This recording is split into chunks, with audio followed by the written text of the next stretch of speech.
I know you, Raziel. You are worthy. What madness is this? What pitiful form is this that I have come to inhabit? Death would be a release next to this travesty. You did not survive the abyss, Raziel. I have only spared you from total dissolution. I would choose oblivion over this existence. The choice is not yours. I am destroyed. You are reborn. The birth of one of Kain's abominations traps the essence of life. It is this soul that animates the corpse you lived in. And that, Raziel, is the demise of Nosgoth. There is no balance. The souls of the dead remain trapped. I cannot spin them in the wheel of fate. They cannot complete their destinies. Redeem yourself. Or if you prefer, avenge yourself. Settle your dispute with Kain. Destroy him and your brethren. Free their souls and let the wheel of fate churn again. Use your hatred to reave their souls. I can make it possible. Become my soul reaver, my angel of death. Yo guys, what's going on? This is Jason coming back with another review, and we're going to be taking a look at a cult classic that I grew up with, one of my favorite games of all time, and this will be, of course, the Legacy of Kain series. Now keep this in mind, this is Legacy of Kain Soul Reaver. There's practically 6 games in the series. That's if you count Nosgoth, to a point where I really don't count Nosgoth fully, but it is part of that universe somewhat. But the first 5 games honestly are pretty much masterpieces, because all these games are kind of, if you put all these games together, they're practically one story, and there's a bigger picture to the game overall. This game came out back in 1999. It was the last year of the 90s. It came out on PlayStation 1, but it did later come out on the Dreamcast, the one I own, because this is the one I actually got back when this game came out. I did not have a PS1 at the time. I had friends who had PS1s, so yeah, I had the Dreamcast version, the superior version. Now this game did come out on the PC, but as I hear, it was really hard for people to play on the PC due to the control mechanisms. So let's talk Legacy of Kain, man. This game, man, is by far a really good example of good storytelling with rich characters. I mean, like with dialogue and character actors. Okay, some of the character actors, I'd say all the character actors in this game are pretty much legendary voice actors from classic animations, like, you know, from the Disney realm, and also from, I can go on. Tony J, Michael, I don't have a list on me right now, but I know Tony J is one of them.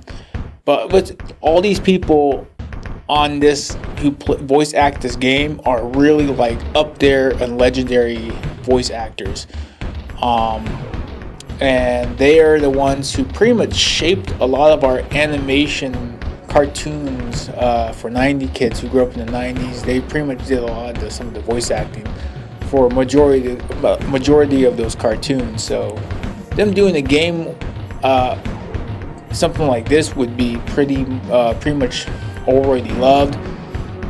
So what's the story of Legacy of Kain? The story goes that Raziel, the first born son of Kain's empire, is resurrected into a vampire, and he serves his father for a millennia. Eventually, during this time, things go sour, let's just say, and they just become distant. and eventually Raziel would evolve a pair of wings, or I should say evolve, go through a metamorphosis, and eventually surpass his father, ending up him getting his wings torn and pretty much betrayed and thrown into the Lake of the Dead. That's pretty much where Raziel becomes the Soul Reaver creature, the Wraith, the Soul Wraith, as we all know him as. Eventually, he's resurrected by this entity called the Elder God that brings him back and resurrects him, and pretty much offers him the opportunity for vengeance. Raziel takes the road to vengeance back in Nosgoth's far past, and practically the world of Nosgoth has really changed. It's really dark. A lot of the brethren, the creatures you're coming across, like Dumon, the Dumonian clans, most likely will make up most of the game, are more like savage beasts or like scavenger beasts that just kind of like mindless grunts. You got the spider creature, the Zephium clan. Please tell me if I'm saying that right. Zephon's brood. They're more like insect-like, and of course you have the Kain clan. That's more like zombie vampire, and then you have the Rahaban clan. That's more like fish vampire, and then you have the Terrellium clan. That's more like big brute strength, but you don't really come across their boss. So most of the bosses you come across are mutated versions of their former selves. They look like monsters practically, and each of them go through a metamorphosis change, and you gotta beat them in a different way. You can't beat them hand to hand. You gotta like use the environment or use things, use certain tools to beat them. So practically Raziel's out for vengeance. He devours the souls of his brethren and gains new abilities, but his main primary focus is to get vengeance on Kain for what he did to him. So throughout the game, you learn a little bit about Nosgoth's past, not just about the past of what happened to your brethren, but also about your former past as a human, as a Seraphim warrior, and you start learning about that. That actually sets up the puzzle pieces for the next game. That will actually be a big focus on the next game, Raziel's past as a Seraphim warrior. And Raziel learns about it, becomes very angry, makes his vengeance more strong to kill Kain as soon as he can. And eventually, when you get to the end of the game, when you defeat all the brethren,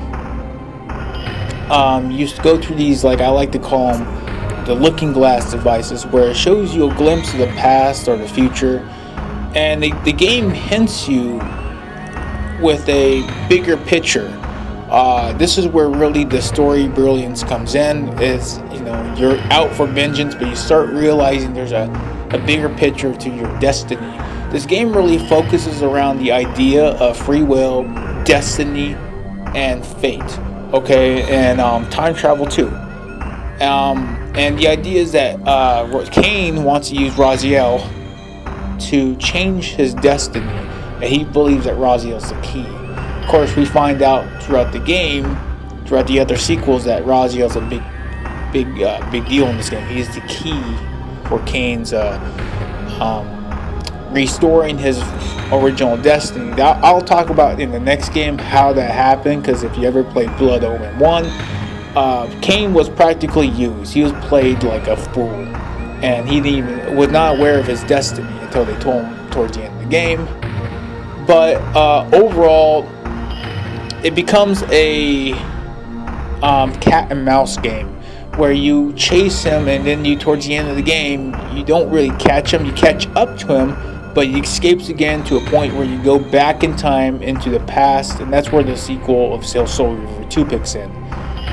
So with the gameplay mechanic, this is an early example of 3D gameplay. Now I know there's people out there that says, oh my gosh, 3D games sucks, they're terrible, and I would agree, but Soul Reaver isn't one of those games. This game is one of the few 3D games I feel that got 3D right.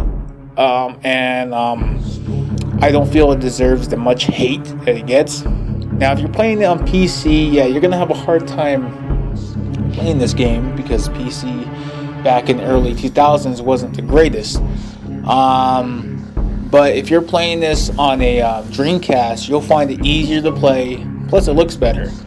Now there's another thing I want to talk about: music. Music, man, the music in this game it's the first game, honestly, that ever introduced orchestra into a video game series. This video game series, the Legacy of Kain series, feels more like a movie than a game. And of course, if you ever played the games, you'll find out towards the end that it is much like a movie, and it's a really deep story. It really has a deep story when it comes to character, environment, and culture. But we'll get more into that in the second game when I touch on Soul Reaver 2. But other than that, guys, this game is a really cult classic. It's a favorite among PS1 owners. This is something that is always popped up and recommended. And of course, Dreamcast owners like me who really like the game. It's one of those games, honestly, that it's a product of its time. But if I have to give it a score, I'm giving it a straight 5 out of 5. This game is a bit old, but it has a lot of cool goodies. Like, you get to explore the map. It's open. There's hidden gems. Like, there's hidden stuff you can find in the game that will help you out in your journey. Plus, it's just fun to go look for the stuff.